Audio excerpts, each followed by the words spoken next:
putting labels on people. So we'll just go ahead and introduce ourselves. Opal, would you like to begin? My name is Opal Sparks. I was born blocks from here.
That is all these other participatory initiatives.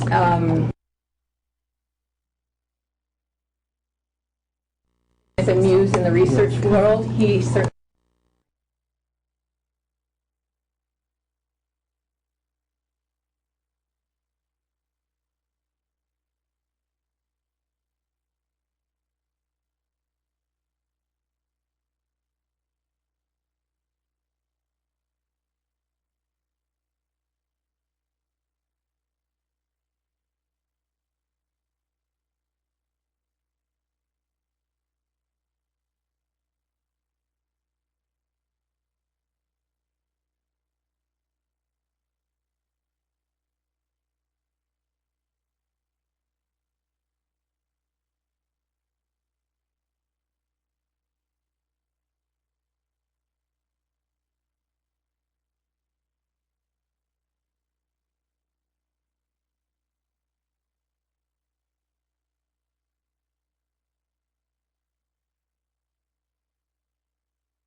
it integrates practice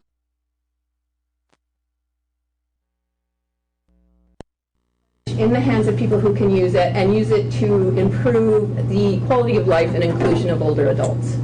So that's nice. And NICE, again, these two projects that we're using as case studies were run through NICE. Again, like, to give a sense of where people are at in the room, how many people are either familiar, either have engaged in or know about participatory approaches that go under all kinds of names like participatory action research? The one that I think that's really current in this locale is community-based participatory research. And it goes on inclusion research is yet another new term that's on sort of its ascendancy. So how familiar are people with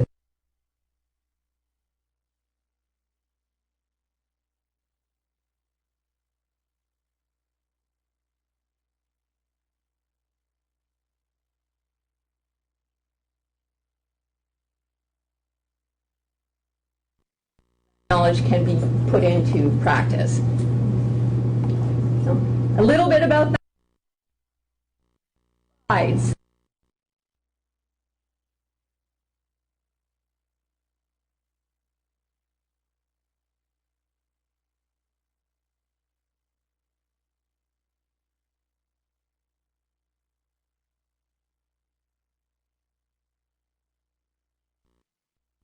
Illustrate the value of doing work.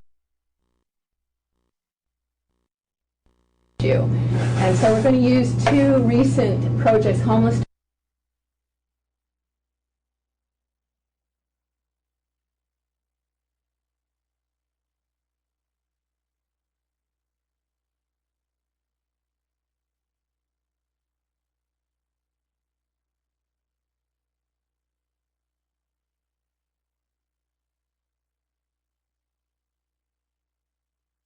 For communities or on communities. However, because we've been at this for a little while, we also have some really well we're doing the with.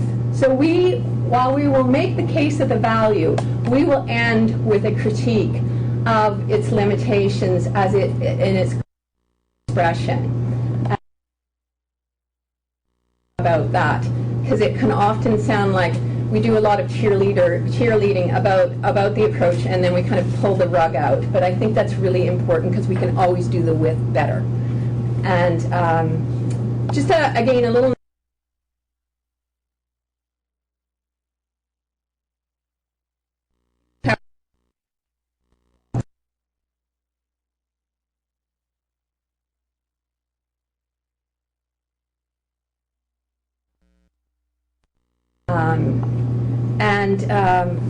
Part of that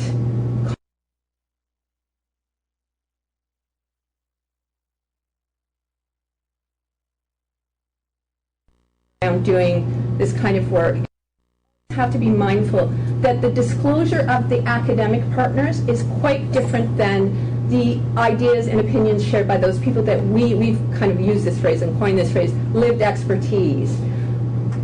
Lived expertise brings with it an emotional resonance and a risk and a sensitivity that really, really is quite distinct from our academic expertise that doesn't carry that same personal sensitivity, emotional resonance often to it.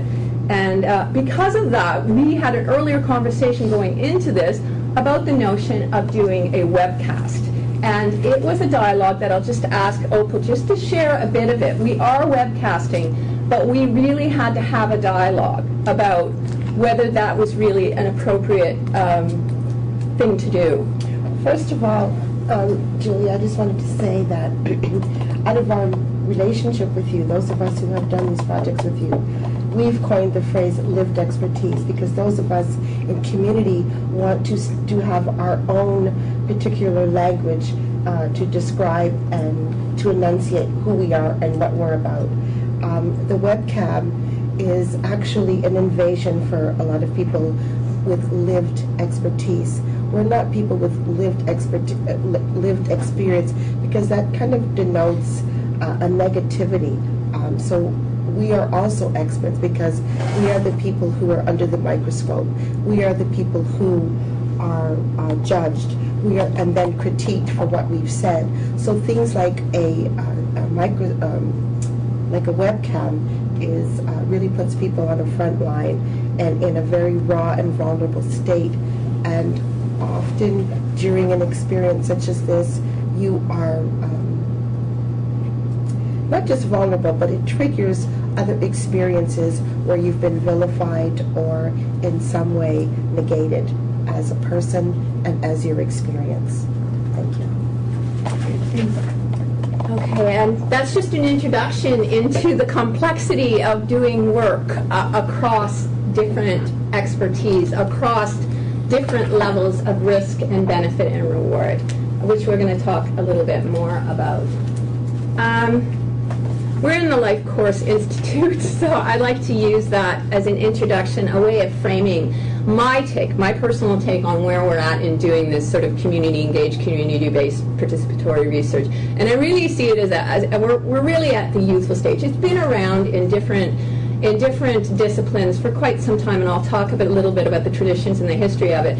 However, in my own opinion of what I witness in our work, we're all kind of really excited about this, and we're taking all sorts of risks. We're learning a lot, but we're really in a process of evolution, sort of an iterative process of constantly examining what it is we're really trying to achieve when we bring communities into the knowledge production enterprise.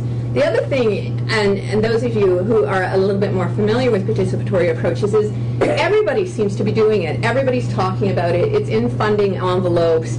It's especially in health sciences and population health, it's really becoming quite the thing. But I would ask us to consider, what exactly is going on there? What is happening between the rhetoric of participation and participatory approaches and the reality of what's going on the ground? This just an introduction of why in fact bother to do this sort of work. I think you've got a sense already of why we believe in the width. But it really some of the key points is it transforms everyone who's involved. It transforms the output of the research. And in that respect, it is and I've said transform a few times, a transformative process. And it more closely mirrors what real life looks like on the ground. And therefore, the knowledge that is produced tends, we will make the case, to have a more alignment with the reality of how these issues affect people in their everyday lives.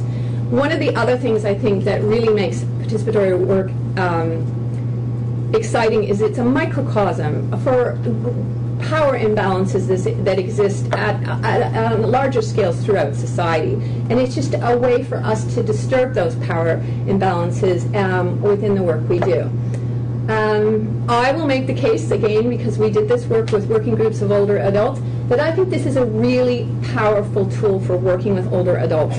Not only because of the language around the gray tsunami and our aging demographic, which is absolutely key, but also because these older adults are not only on the rise demographically, they come with tremendous expertise and resources, and for some of them, some time to put towards issues that impact themselves and their communities. So I think this is really, in a way, a perfect storm. And the other piece around that is that, if we just think about the notion of producing useful knowledge, which we hear a lot about, knowledge you can use, logically, if we want to produce knowledge we can use by end users, it makes sense that we engage end users in the process, right? So that's just a flavor of that, and there's so much more. I wanted to add to that is that as we allow older adults and people of community to give their input, what we actually highlight by listening to and engaging our experience is what doesn't work. And you relegate a new place for best practices to be addressed and implemented. And the other thing is when we talk about inclusion is a very dressy word, but when you allow people of community, because NICE is setting a standard, setting a whole new stage for this to occur, it allows for us to change the status quo. Absolutely. Maybe a word about community, because we use that all the time and we actually don't define it. And I'll just offer our working definition. The kind of work we've done is community has largely been individual citizens who are most impacted by the issue. That's not to say practitioners are not engaged in the process. They are, but our focus is on engaging people who are most directly impacted by the issue itself, so individual community members. Okay, so this is just a bit, those two academic slides, quasi-academic slides that sort of set the context. Participatory approaches, I alluded to the fact that they've been around a long time, relatively long time. Normally people speak about two traditions, the so-called Southern tradition, which is considered to be the more radical tradition that was really pioneered by Paulo Freire, and was about getting communities to actually identify the problems and solutions for themselves. So the community really driving the agenda in producing knowledge and acting on it. The other traditions, the so-called northern tradition associated with Lewin, is much more academic, but it was academic with the sense that we could do something with knowledge that would really address social and economic inequalities. So those are normally seen as the two sort of streams of participatory knowledge. And these are some of the principles, some of the, again, the rhetoric and the principles that are set in the literature about participatory approaches. And again, it gets at a little bit of the ideal, which is that the problem is identified by the community, not by the academy. That, again, like we said, people most impacted by the problem are actually involved throughout, from the inception to the dissemination and action activities involved in the research enterprise. The goal, rather than to contribute to the literature, though that happens too, but the focus, the primary focus is on improving people's lives. And then there's this whole notion of expanding capacity, and capacity of all people participating in the project and the research enterprise itself, but also the communities that we are embedded, whether they're institutional communities or spatial communities or communities based on identity. So there's the ideal, what's the reality? There was a review in 2007 that looked particularly at what the State of the Union was on older adults and participation, and the news wasn't great. The news was that the majority of participation that went on was consultation, and it was consultation after the fact. So it raises the issue of what's really going on between these sort of high-level principles and benchmarks and what's really happening on the ground. And maybe Opally, you want to talk a little bit about what that experience looks like and why the community will raise this issue of tokenism. Well, there's a lot of things that can be said. I just want to say something really briefly. You move past tokenism when it's not just a small circle of people that are always the people that are part of the focus group or part of the consultation, or when you move past contributions to person's expertise. Just by the way you treat people, it's we've moved past the days of a chocolate bar and a ticket to get to the next place for people in community. We're starting to honor people with honorariums that really speak to who they that can change something, that people can maybe, it changes their budget. But more than that, there's a level of respect that NICE is setting the standard for, that other people are starting to take notice in the, not just in academia, but in the funding world, and also with respect to direct services. So this is how we move past tokenism. When you allow, when you stop infantilizing people and allow them to make choices for their own lives. So when we're saying that we're doing research for best practices, and then we still keep the same mind, and we use the research as hypothesis to prove and steer what we've already brought to bear with our assumptions, then we're not really doing we're still staying in tokenism. And when we step outside that circle, then it really speaks to, the respective inclusion. So here is the other just snapshot, trying to give a snapshot of knowledge transfer. So essentially people often express knowledge transfer in terms of its ability, its capacity to bridge the knowledge to practice gap. To me, a knowledge transfer is, again, and we've said this already, it's about it's about taking the knowledge that you produce and making it actionable in improving people's lives and improving practices that support those lives. The research around knowledge transfer is in it's emergent, but there's not a great deal of it, and there's a lot. There are widely used definitions, for instance, by the Canadian Institute of health research, and a few people who are really beginning to theorize it, including our own Dr. Lynn McDonald, who is not here today, who is really trying to really begin building a conceptual framework that can orient the work of getting knowledge out to end users.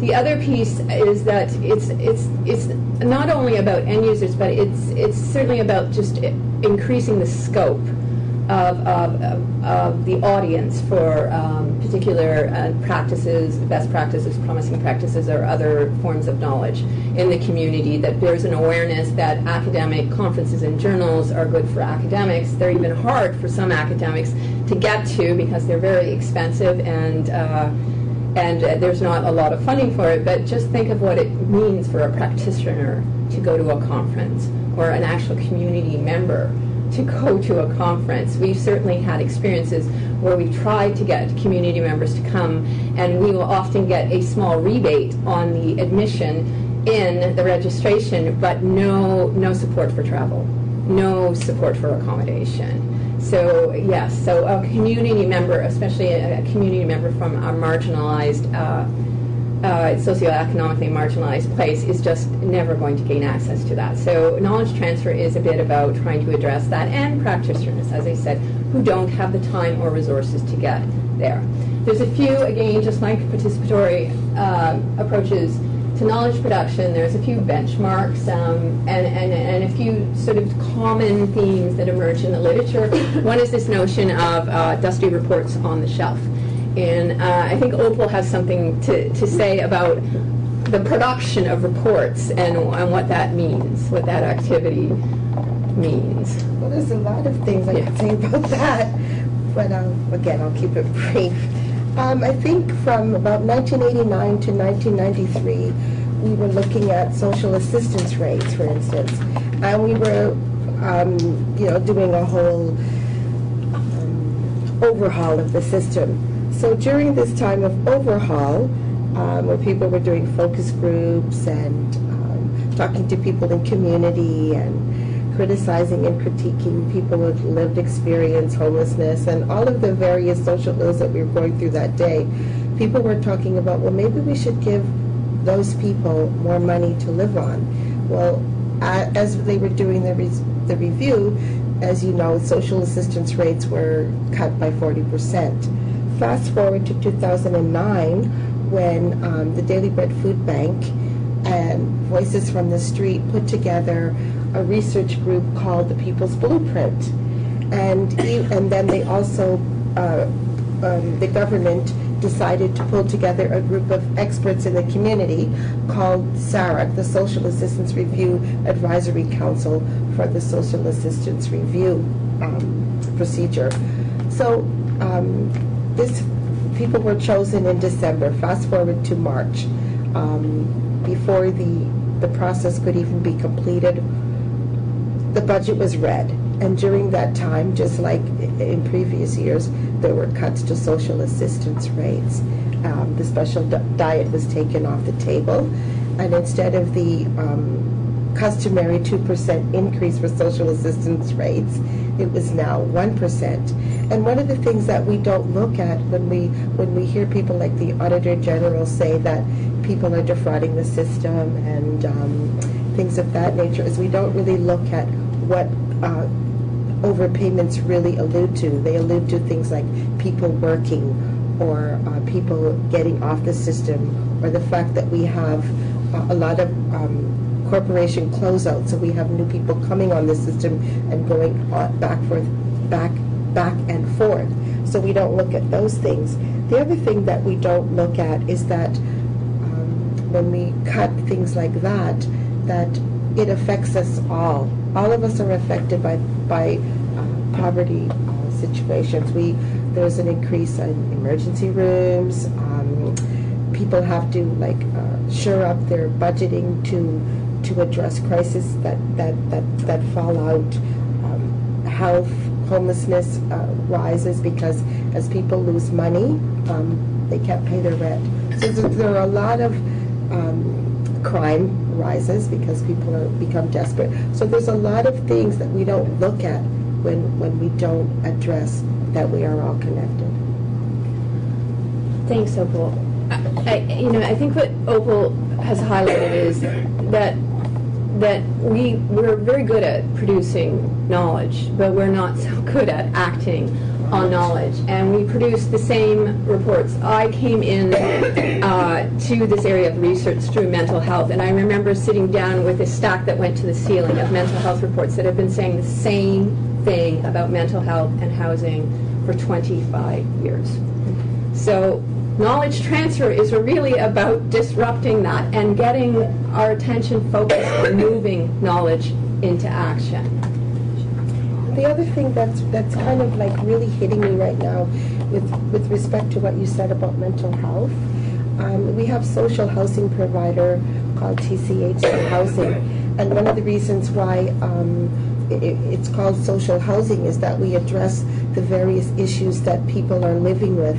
So people with mental health issues are given reduced rent and support.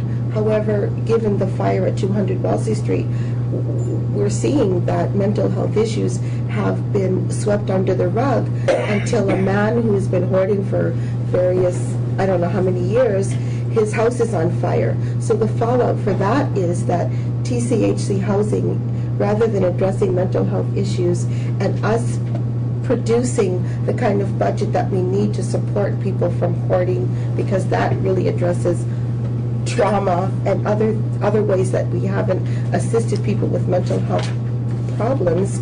Now that there's a fire, TCHC Housing is now evicting people. So we're not addressing problems, even though we have dusty reports that we won't even look at, that have given us people have done the research, they've given us the solutions, but we don't want to follow up on it. We just want to put it, but we've done the work. We have to move past, well, if we're doing the research, we're doing the work. We have to move past the research to action. Right. Thank you. Absolutely. And you'll see that knowledge to action moniker cropping up on all kinds of conferences and websites, etc. So there is the sense of some momentum around addressing the disconnect between the production of knowledge and the action that should occur from that evidence, as we live in the evidence-based world we're supposed to inhabit right now.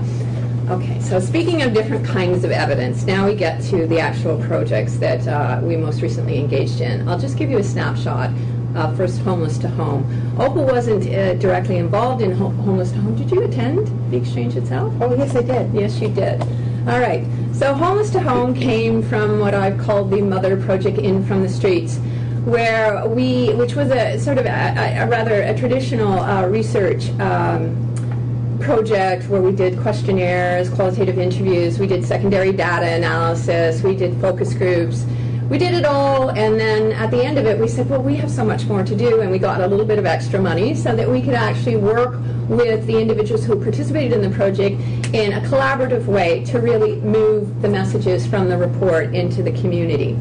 And one of the issues that came after we did that, and I'm not going to talk too much about In From the Streets because I want to focus on this, is that there was a lot of knowledge in the community that wasn't getting expressed because of some of the barriers we talked about to people having voices, not only getting in the door, but once in the door being comfortable sharing their level of expertise. So they said that we want our own conference. We want to develop something that is by and for us being people who have lived through the experience and have the expertise of homelessness and precarious housing. So that's really what drove this process. So a group of older adults was convened.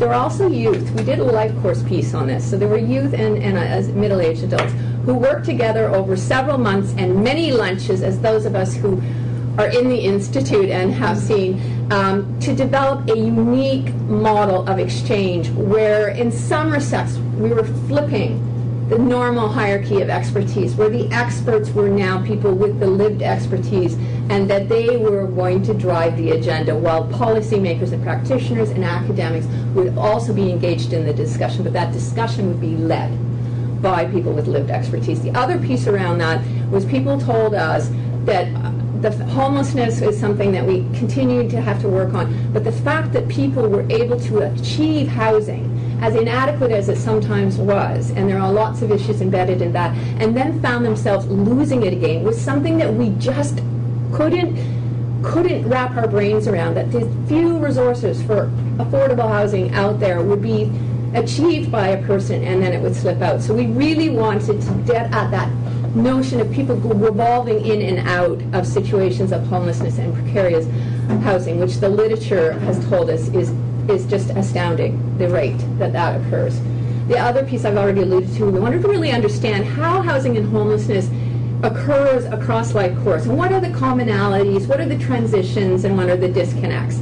So the construction of the exchange itself was really trying to tease that out, and we didn't tell stories. We actually used case composites. It was a bit to address the fact that we can't keep trumping out people. One of our colleagues calls it the poverty minstrel show. Exactly. That we can't keep bringing people out to tell these stories that are very traumatic to tell, and expose them to that level of inquiry and sometimes with the best intentions intrusion. So we built case composites. So we're based on people's experiences and the stories they told. And we had this exchange. There's about 150 people at Hart House, and we essentially spent the entire day looking at what can be done about this issue of episodic homelessness, again, driven by the group. We collected a lot of data, I'll use the data language, and we brought it back, and then the group worked with all the promising practices that came out of that day and co-authored, rather than a report, something we call the Community Action Guide. So this was co-authored by the working group of people with the lived expertise of homelessness. And they not only wanted to share all the fantastic ideas that came out of the exchange, but they wanted it to be something that someone could pick up and actually do something with. So there are phone numbers in this booklet for individuals to take action in ways that might improve their life and improve their housing status, but more broadly their feeling of belonging and agency within their communities. So but there also are actual steps that people who aren't necessarily personally experiencing homelessness or precarious housing could take in solidarity to push forward on the issues. So this is a very different thing, and if Robert was here, or Connie, or some of the many other authors of this remarkable book, they would talk about having authorship over the knowledge for perhaps the first time. So I personally think that that's a really unique piece of work and a really useful piece of work. So I'm just going to say a little bit about that. Okay. Even though I wasn't in this project, I did interact with people who were in the project, and the feedback that I was getting is that people felt very much respected and appreciated, even when people came together, the way they were fed, the way they were treated, the very fact that their knowledge became a book, and that they were given the space and the respect to give to enunciate best practices that they felt would work for them. Yeah, absolutely. So that's the piece that. And there's a slide here. We did do a formal evaluation and spoke to people, and that well captures some of the comments we got. And the other piece, I'll just add very quickly, is it didn't end with this, because I tell you, when you engage community, the ambition and the drive to push and do more is always there. So it wasn't enough that we had this book. We then, a year later, had to convene a forum to talk about some of the key issues, in this case portable housing subsidies, that were identified. And we convened this great panel of politicians and practitioners and people with lived expertise, and really tried to push forward the agenda on that particular issue. And just to give you a sense of another project adopting this participatory approach was a recent project of which OPA was a part of, called Bridging Aging and Women Abuse. This came from that original project on In From the Streets, where a lot of the older women who found themselves homeless spoke of the fact that they did not see themselves as fitting within the violence against women sector and services, because to them that was for younger women with children, and all the images and sort of the promotion in the violence against women sector tends to show a younger woman with a child. So they were not accessing those resources. The other piece is they told us they weren't accessing older adult programming and supports because they didn't feel like the gender piece was prominent enough there. So they weren't accessing elder abuse supports because they weren't feeling as if the woman piece, the gender piece, was there. And so what inevitably happened is they weren't accessing either, and they fell right through the cracks onto the streets and into the shelters. So they said, we've got to do something about this. So that was the inception of this report. And we did some traditional collection of data. We did scans and interviews and focus groups. But again, the heart of the project was convening a working group of older women with lived expertise to work with this data and to produce something useful on the ground. And so we worked over, 18 months? Approximately 18 months to produce 2 very special resources. I don't know, Opal, you want to talk about the resources or the process or both? I think what came up was, in the beginning, it was really people just getting to know each other and being really reticent about sharing the expertise, the experience, that some of us have gone through with respect to abuse and its various forms, whether it be by partners, siblings, or children, caregivers, all the various forms of abuse that we as elder women go through, even people in our community, even people that are giving us direct services such as our doctors or other people that we have to rely on for support and services. So in the beginning people were kind of reticent about it, but as it came out we were able to categorize and realize that there were so many instances where people experienced abuse that they didn't even realize that it was abuse. Even like sometimes the way our children or our doctor would speak to us, not allowing us to decide for ourselves. Like for instance, you might go to your doctor and say you're having a sad day and you're really just whatever. And being diagnosed with depression, when it might be situational depression but not chronic depression, but because the doctor didn't want to take the time to really spend with this particular person who I'm thinking about, she felt that she was given a diagnosis that didn't really fit because she was having a human experience, not a label experience. So these are the kinds of things that we learn from each other. The other thing that came out was people that were having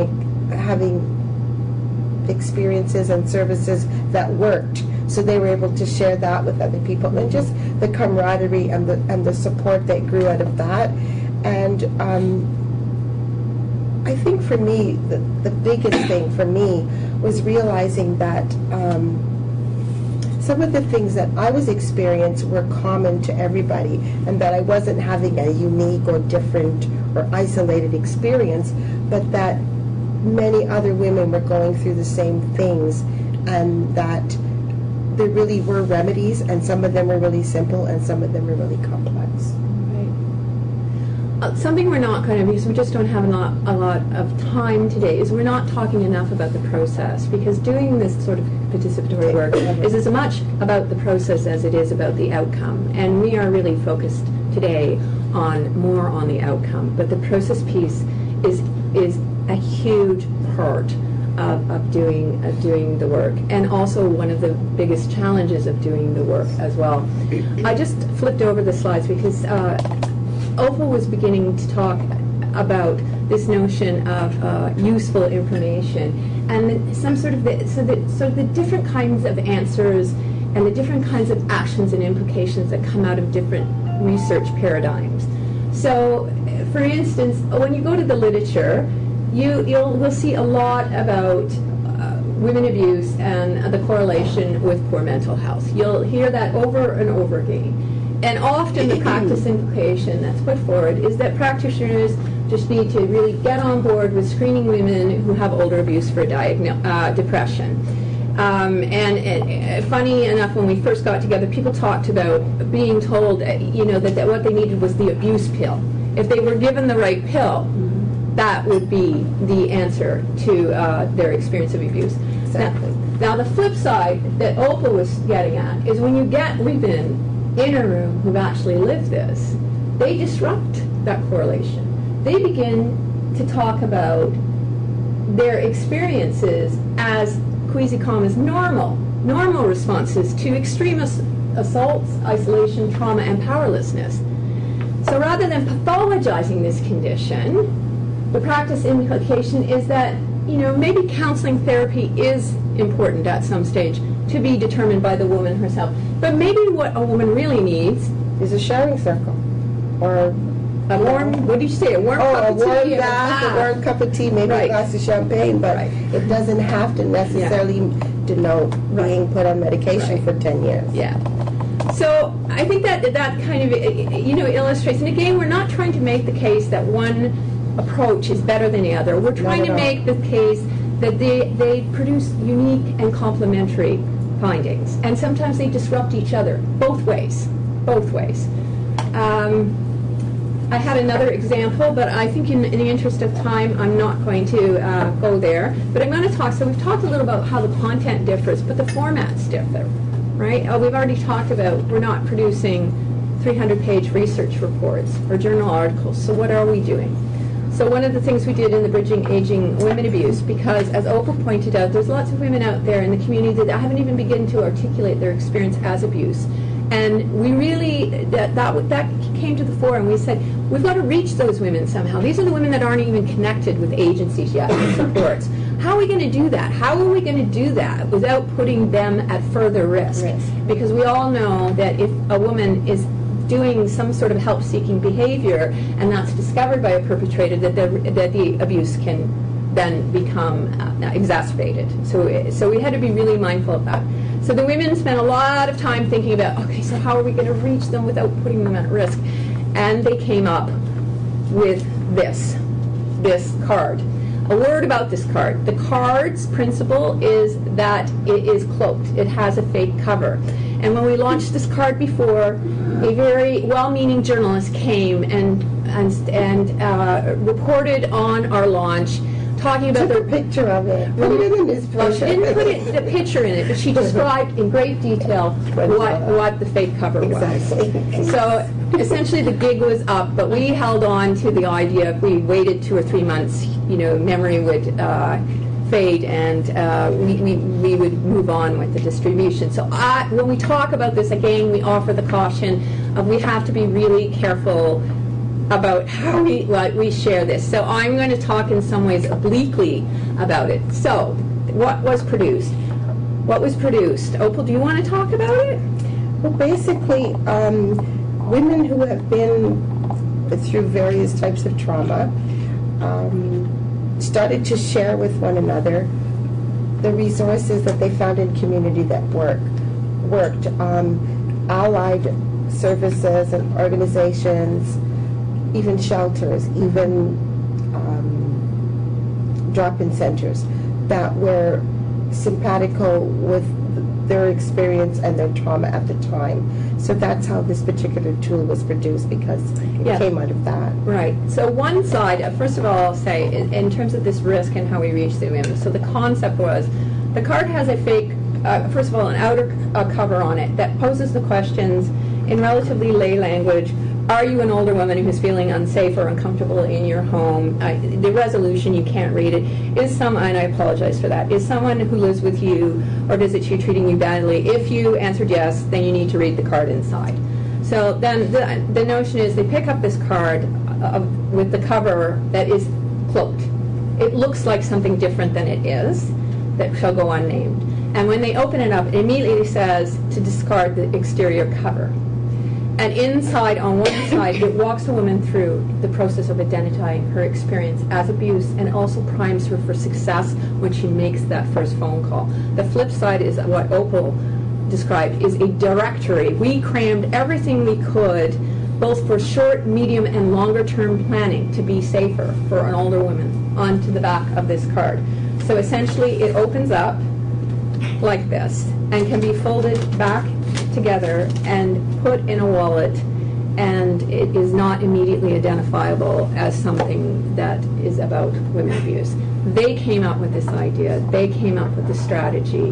This is a different kind of work than producing reports. I think I've already, sorry, would you want to go ahead? I just want to say one little thing. We don't, yeah. Oh, sorry. So we're not really holding it up. Okay. Okay. So the thing that was really funny about that, Yes. remember when we were doing it, we had twice as much info? Yes. And then we decided that we had to cut it in half because we had to put it in larger print because Yeah. a lot of times older women don't have their glasses, they're left behind or things of that nature. So that was the funny Yeah, discovery. we struggled constantly with Something. getting as much as we could on the head of a pin. It was quite a process, and the women would direct that process. They constructed all the text on the front. They worked the directory. Then we went and filled in the directory Symbols, everything. Yeah. with other people. I think we've made the case of how homeless to home is quite a different format.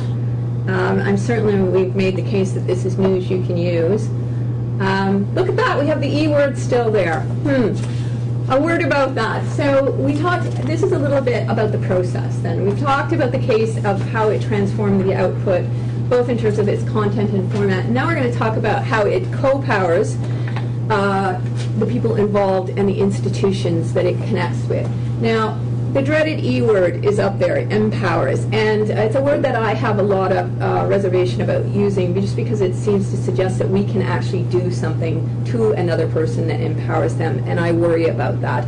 And Opal worries about that, so Opal coined this new way of thinking about the collaboration and the sort of reciprocal, I'm saying it, empowerment, we can't escape it, way of thinking, and you came up with the other day. Well, the reason why I say co-power is because just like we coined the phrase lived expertise, empowerment really gives, it keeps that power dynamic in place in a subliminal way. It really speaks to that you need permission to be, do, or say what you need to be, do, or say. And by co-powering, it's about an engagement of cooperation, an engagement of everybody being part of whatever's necessary. So that's where that comes from. Right, absolutely. And we need a people's glossary as these terms come out and are used so we can share it all. These are just two quotes that really talk to the process pieces and the sense of ownership that people have when they do this sort of work.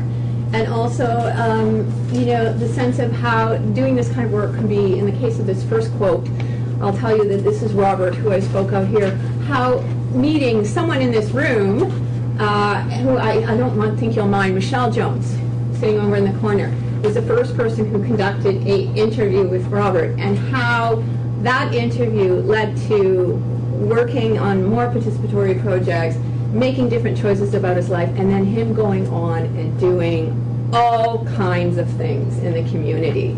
So really how this can be a scaffold for really transformative change in everyone's life involved in the process. This is, again, I talked about the fact that we evaluated homeless to home, and this really highlights the fact that overwhelmingly people were really excited about the accessibility of the process, and also the fact that action was on the agenda. We weren't just talking, that we really were trying to craft an action agenda led by people who have lived this issue every day of their lives for some period of time. This is also about the institutional setting. So the first quote is from the Center for Addictions and Mental Health, where in an earlier project we went out and did speaking engagements. And it really highlights the difference between for instance, me speaking and doing a PowerPoint and hearing people share their lived expertise. And this person highlights that, the distinction between housing and home really was clear for them after this. The other quote is from this particular institution and an individual who worked on a participatory project with us who hadn't done this work before, and really is reflecting on that we can do all these sort of conventional research approaches that we're aware of, but sometimes they don't just go far enough, or they're not telling us some of the things that are happening on the ground. For instance, that the notion of hiding an emergency bag and being really specific about what that should look like, because that's put out there all the time without caveats around where that should occur and what kind of risk gets posed if that's discovered. So again, that's a bit about institutional change piece, the co-powering of institutional change. All right, now that we've made the case for the width, we're going to do a little deconstructing of it and sort of our critique. And I'll start out a bit, and then Opal will share particular points. So in terms of doing participatory approaches, what are some of the barriers? One of the barriers is institutional to universities. Different disciplines in different universities are more or less engaged and supportive of participatory work. But overall, when I talk to colleagues who are doing this work, it's still often thought of as soft science. It's still considered not very publishable. It's still considered, to be messy and unruly, and does not have the same gold standard value in tenure promotion as some of our more traditional research approaches. So we have to change that from within. The other piece I think we alluded to is the fact that everybody's talking about participation, but the reality and the rhetoric are quite different. And so we get a lot of people. I had someone sit at a conference in Montreal and say that they were doing participatory work, and I asked them a little bit about it, and she said, yes, we're going into the community and we're doing questionnaires with the community, and that is participatory.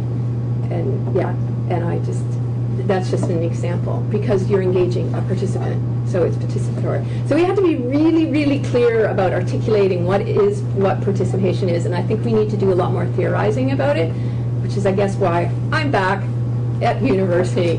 So those are two pieces that I'll highlight, and then I'll turn it over to Opal, because I think she can speak really provocatively to the balance of power issue that is still an ongoing site of contestation in the work.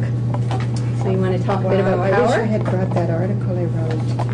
I think, when did that come up for me when I wrote that? Oh, do you mean? I think about 3, 4, 5 months into the project with the elder women abuse, I started thinking about power dynamics. And one of the things that came up for me was just, like, I would sit and watch how you would engage with us, how you would talk, and just how, like, for instance, let's say two of us in the room had a situational thing, and we were hot and passionate, maybe had a disagreement about something. As the facilitator of the research, Julia really had the wherewithal to say, okay, excuse me, children, or whatever, because when a person is leading something, even though you speak to somebody as adults, that's really the subliminal message that comes across. So I was really taken with that. There was space for us to work out our individual stuff. Mm-hmm. There were times when we were like way past time, and you could have said, well, excuse me, ladies, but you see the time, and it was really, we were allowed the space to work things out without there being that kind of a crunch or that kind of intimidation or rule setting, or however the space of power dynamics takes place. And even when we had situations ourselves where sometimes those of us who experience power dynamics in a way that intimidates us or traumatizes us, sometimes we lay that laterally within our own communities. And so there were times when that came up within our space, and there was like a gentle massaging of assistance along that, and I really appreciate that. So that really led me to start looking at, speaking about, and writing about power dynamics, how it affects my life, and how, as a person who has disabilities, and I have recently been given ODSP, which I didn't know what it was, but I'm really grateful for that opportunity because it allows me to maintain some semblance of independence. However, in terms of sourcing that monthly check, there is so much trauma and punitive damage that comes along with that. So that was another way that I looked at power dynamics. Right. And also when people would ask me to come and speak, I was asked to come and speak to social services workers because they were doing their SAIL program. And they asked me to come and tell my personal story. So as I was telling my story, I'm sitting up in front of the room and I'm telling my story. So of course this is triggering trauma and experiences that I would really like to just leave buried, and I certainly wouldn't want to be talking about it in a public forum where there wouldn't be people with hearts and minds that were simpatico to what I was sharing. So as this was going on, there was a gentleman like this in the corner, like letting me know, like, you know, I really am not interested. And even the expression on his face, even though his eyes were closed, to me, it came across as being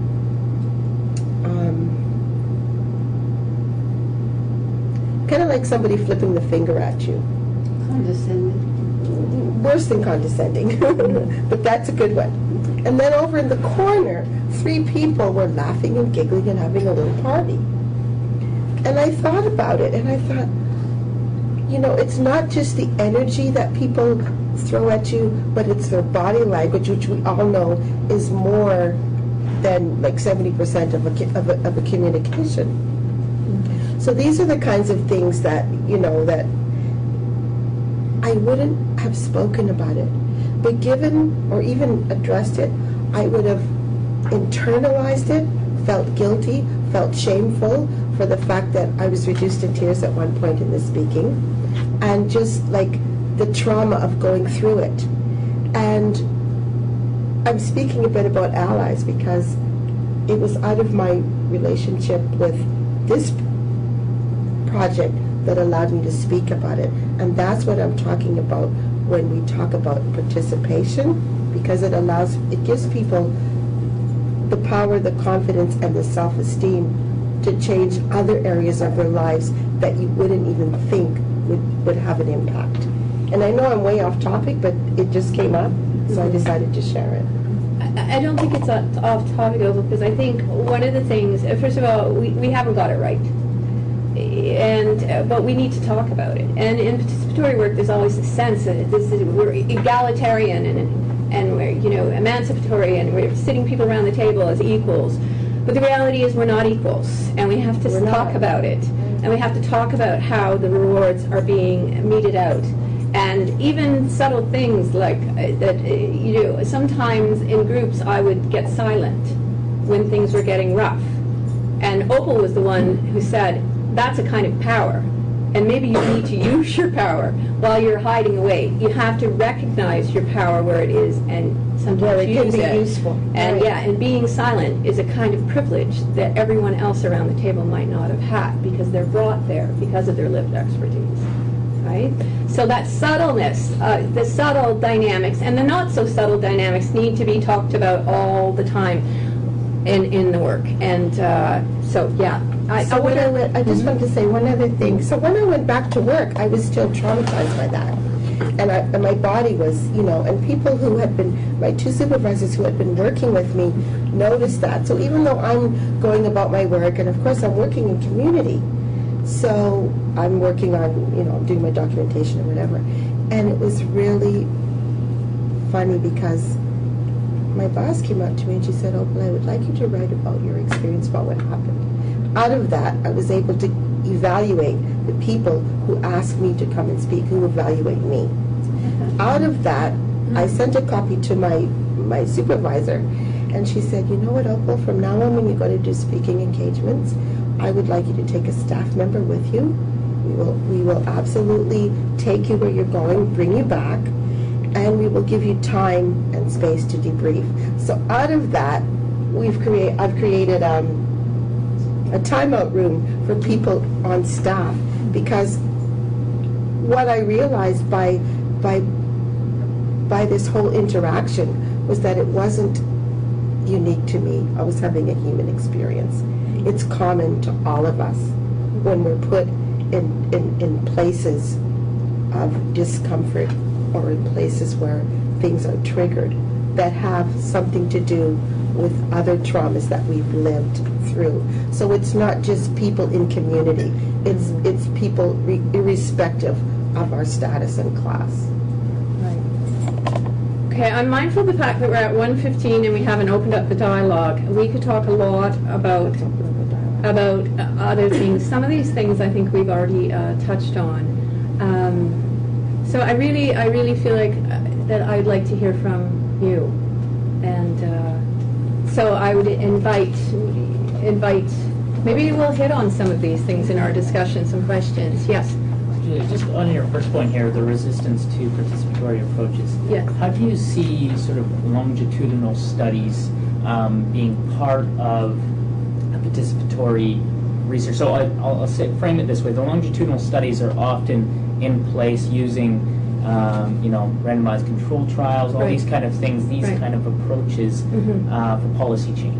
Right. And so these approaches are used for that. How does CBPR? Right. How does that fit in? CBPR or PR is an approach. It's not a methodology, and I don't think that this kind of gets at full versus optimal participation. Like certainly doing secondary data analysis may be something that a community member is interested in doing, or it may not. I don't think that any method acts as a barrier to community participation, but you certainly have to, if you are going to engage people in something like a random control trial, there has to be a lot of capacity building done both within the academics and the community in order to realize that very technical method. So I do think it's amenable. For instance, the Mental Health Commission right now is doing a 5-year longitudinal study on mental health and housing, evaluating the housing first. And there's a bit of a participatory element in that. And there was a dialogue about engaging people in research activities. And this is a random control trial. So I don't think it's impossible. I think there has to be a lot of support and resourcing of both the academic and community partners to realize something like that using those kinds of methods. Does that help at all? Yeah, no, I think always my little hesitancy towards participatory research is that it's more parachute work. That you go into a community, you involve them, and you empower or co-power them in the involvement. And part of that is intervention, I think, in some ways. But that its eventual impact or action items lack foundation or lack grounding to actually make change or action later on. But maybe that's just my take on it. But it's a huge piece, the sustainability piece, the project-based activities, and how in the end, what ultimately. Yeah, and that's maybe my question on your report. Does the action guide produce action, or is it still a dusty report? And maybe that's my question. And it's true, and you need to, that's again the follow-up and the evaluation by the community being involved in the evaluation is really key, right? And there'll be individual indicators of change, and we all know what policy indicators of change are. They're like the elusive holy grail that we're all chasing, right?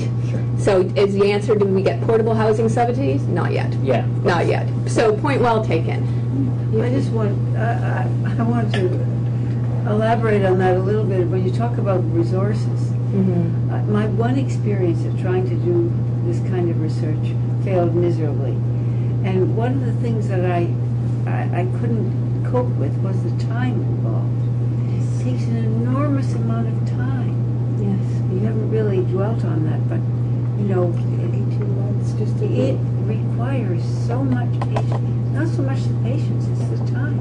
You've really got to explain your perspective to the community, and then you've got to listen while they explain theirs, and then you've got to work out the differences. And most of us get funded for a year or two, and it doesn't work. It's a huge issue. It's absolutely a huge issue, and there isn't the funding support for the timelines or the partnerships and this establishing relationships with trust, which are fundamental, right? So we're always scrambling.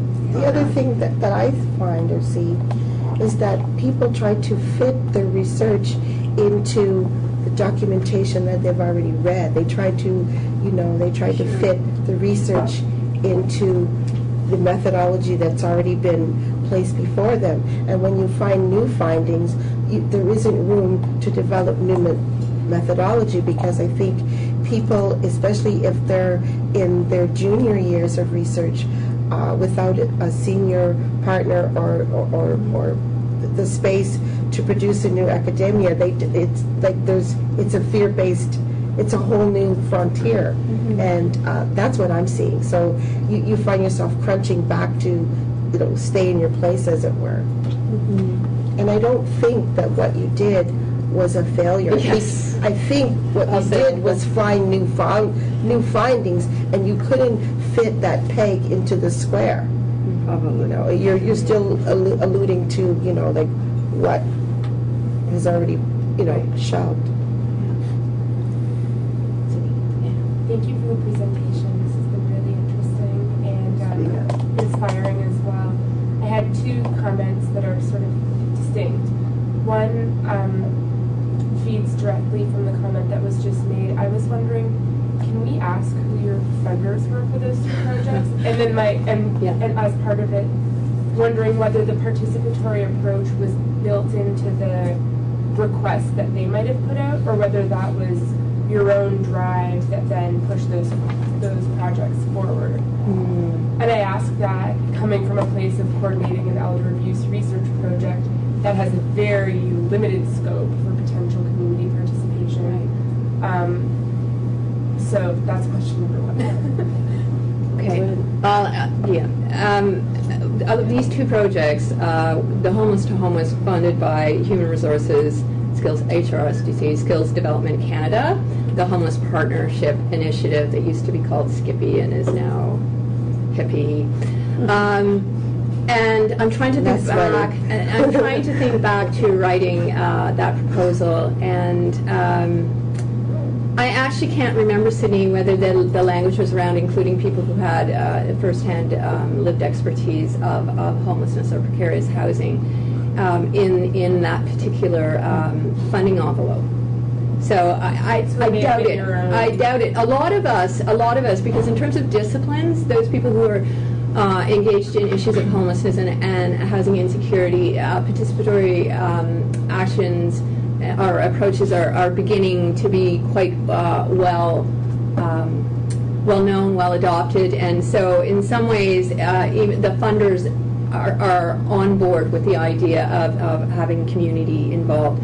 Do they adequately fund the time and the relationship building that comes with it? No, and they didn't in Homeless to Home. Homeless to Home ran without funding, as other researchers in this room will know, for a long time, and that's often the case. The second one, Bridging Aging and Women Abuse, was funded by Status of Women Canada, and the language around that was a non-academic grant, was that women had to be directly involved, the women impacted by the issue had to be directly involved throughout the life of the project. So it was very much that language, but the reality was that the funding didn't absolutely reflect that commitment. And I had to argue the case of honoraria for a really long time, because they were still thinking that we were bringing in women who would then be trained. So they would be rewarded because we would be giving them something. It took them a long time to see that they were brought in because they were contributing something, and we wanted to recognize that contribution. So even though they had that language and they knew that we were working with poor women, we still had to make that case, and it was a lot of brokering of relationships with project officers to get that kind of support. So that's not the good news, is it? The reality is, it's difficult, but we can still push the envelope all the time a little bit towards it. But yes, it's difficult. Definitely. Yeah. Oh, and just one. Yeah, you had second. That's okay. With regard to the comment made by the gentleman earlier, asking about whether the resources or the products have been mobilized. I don't know whether you'll be happy or not to hear this, but I can tell you that our project has really appreciated the pocket tool, the disguised pocket tool, and that it's been among the resources that we've been giving out in focus groups about elder abuse, and in talking with other colleagues in the field in other areas relating to different types of abuse of particular ethno-cultural communities or other populations. People have been really, really excited and are asking a lot of questions about how they could develop something similar. Is this something that other people are funding? So I would venture that it's definitely brilliant and clearly illustrates the power of collaborative activities for sure. Nice. Thank you, Cindy. And to add to that, yes, and this card is being picked up by other projects in other areas, and that's fantastic. Wow. That is really fantastic because Other provinces want, like I know that provinces, because this particular card gives Ontario specific Right. resources, But they other can provinces translate. are interested in translating. Right. And there's one underway. The BC one is almost done, as far as I know. Alison Leaney's project. I think New Brunswick wanted to. Yeah, in Newfoundland. I'm sure Newfoundland. Right. So, I'm sorry, yes. So, I want to say this before he leaves. Sit back down. It's something that you said sort of rang a bell with me, and you sort of mentioned this kind of underlying, but I just want to put right out there that prayer and all the other kind of theoretical agents for the work that you're doing, which is so inspiring, it's about an anti-oppression framework. Mm-hmm. And my sense is that it's not parachuting when we are in community, and that as the structure of university, as a structure of funding organizations changes, so that it's not just a bunch of the same people sort of protecting their phony baloney jobs, if I can just put my neck out, because I work at university, that it does become more community-based, that it's not, that it stops being parachuting when it comes from here instead of from, you know, that wasn't highlighted because you had so much awesome stuff to say, but that I just want to put that out there if we're doing this as a discussion framework, Right. that it's about changing the structure of how we think about things, and that's really just different when we, especially if we've kind of grown up in, you know, academic research. So I just want to say that as we do more participatory work, we change what it means to do research, and that this is really important. And I noticed you have community-based ethics on there Yes. too. Yes. And when we start with the community where we live, Yes. and we go at it from a place of this is my community, then we're not dropping down in. We're not starting from up here. We're actually saying, well, I think there's a need in my neighborhood for this. And so I'm going to do it from a place of love, not just a place of ethics applications and getting funding and kind of, you know, running on this treadmill that we all run on. I mean, we are all going to leave here and go get back on that treadmill. So I just want to put that out there. That was my comment. Thank you. Thank you. Thank you for staying. Thank you. Charlene, have you got something online there? Well, it's more of a comment from an OISE student, and she's doing alternative ways of researching aging, illness, and health. And she just wants to thank the speakers for providing such rich information and clarity. That's wonderful. I wonder if she's connected with Audra Cole here, who does that sort of work through OISE. Interesting. Yeah. Sorry. Funny you should call her name. Audra teaches that course in this very room. That's Yeah. right. Where Yeah. we had this very research done.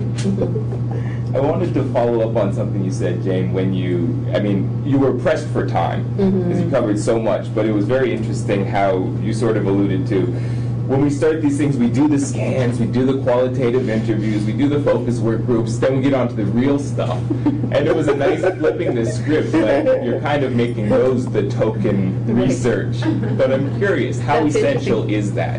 Is it a waste of time? Is it vital and necessary for the purposes of participatory research the way you guys do it? Right. It's an excellent question, and I love the observation that we're flipping the tokenism. It's context specific, right?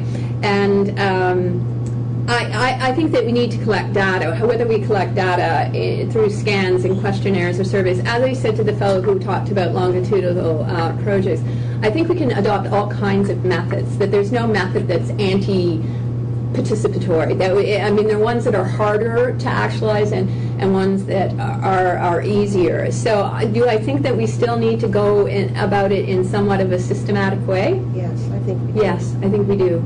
I think we do, because if our objective is action and change, we know that we have to also speak the language of the people who have the power to make that change. So I always am about using multiple methods that will speak to multiple audiences, and so I don't know if that answers it. Yeah? But if we weren't coming from academia, if we weren't coming from pre-established methods and ways of doing things, then how could we make the shifts? How could we have the curriculum change that we're having?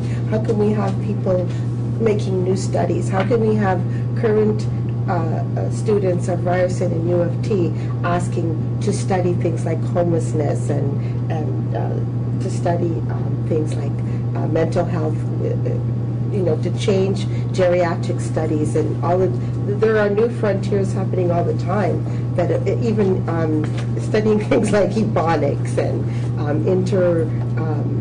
inter-ethnic cultural studies and all of these things, they come out of what's already been established. Yep, you had a question? Yeah. I think we can all agree that qualitative research and participatory research provides much richer data than quantitative research. But I guess my question is... Lynn's not here. My question is, though, it's becoming more and more essential, and particularly for those of us that have worked in community organizations, to show the value of our work through numbers for funders. Yes. So how do you marry that participatory qualitative aspect with the quantitative and get funders to appreciate that narrative can tell so much more than numbers? Yeah, because depending on the funder, it's a sell to do qualitative research, and then it's a double sell to do it in a participatory fashion, right? So yeah, I think that is really speaks to the issue that we have to use multiple methods to speak to multiple audiences. I think I sit in a lot of rooms with people who do participatory work or work from anti-oppressive frameworks, and quantitative stats is looked at as evil, right? To not put too fine a point on it, but people want those numbers, and if our end goal is change, then we have to be able to articulate to the change agents. And so I think, that's sort of like a mixed method approach. I think it's a difficult place, but for instance, the In From the Streets, the Mothership study had all those components. And then we went back. It had nothing in it that was particular participatory. We went back to the funder and said, we have all these great people who want to push this further, but we need money to do it. And it wasn't in the first funding envelope, so we went back and did it. And ultimately, in the terms of the response to the 350-page report, it was all about the participatory stuff. That was, in the end, what really even resonated with that funder. So I guess we're building capacity in funders as we continue to make And educating them, right? And That's another site of capacity building, right? Educating Evaluation is important too, right? That's Because right. you got all that feedback, and you Yeah. can show there are these many participants. This was the whole Right. outcome. Right. Yeah. Sorry. No. Anyone else? I know we're over time at this stage. Yeah. Thank you. Thank you all for coming and your great questions and reflections. Really appreciate it. Oh, Contact for for those. those contact who me. are interested, these resources are available. Again, I will say one more time to take care in sharing the little older women abuse card, but if you would like one, please help yourself. And there's